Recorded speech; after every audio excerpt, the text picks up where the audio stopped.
Face aux enjeux des élections législatives, locales et sénatoriales qui pointent à l'horizon dans le contexte de la nouvelle constitution du 25 octobre 2015, qui consacre un régime semi-parlementaire au Congo, les deux chambres du Parlement, l'Assemblée nationale et le Sénat, ont, dans le souci d'améliorer la gouvernance électorale et de consolider le processus démocratique au Congo, adopté à l'unanimité le 18 et 19 avril dernier le projet de loi modifiant et complétant l'ancienne loi électorale, en même temps celui déterminant le découpage territorial qui s'appuie sur l'érection de certaines entités administratives.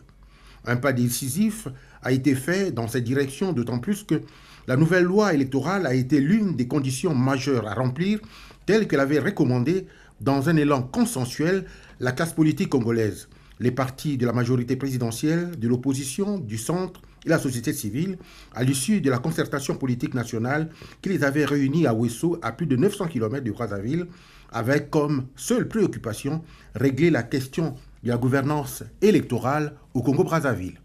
Avec l'adoption de cette nouvelle loi qui était très attendue des acteurs politiques congolais, le nombre des circonscriptions électorales a augmenté de 139. Aujourd'hui, le nombre de députés siégeant à l'hémicycle passera à 151.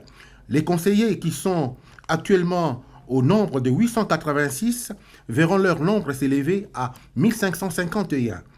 Enfin, cette fois-ci, 166 sénateurs seront élus au suffrage indirect.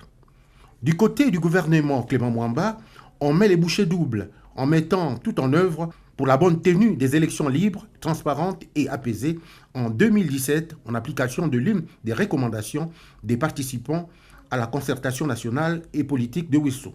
L'on note déjà une forte mobilisation des acteurs politiques de tous bords pour ces trois scrutins. Leur tâche n'est pas du tout aisée quand il s'agira demain aux futurs candidats d'aller au contact de leurs potentiels électeurs, solliciter leur suffrage dans un contexte de crise économique aux effets sociaux néfastes pour cette même population. Point.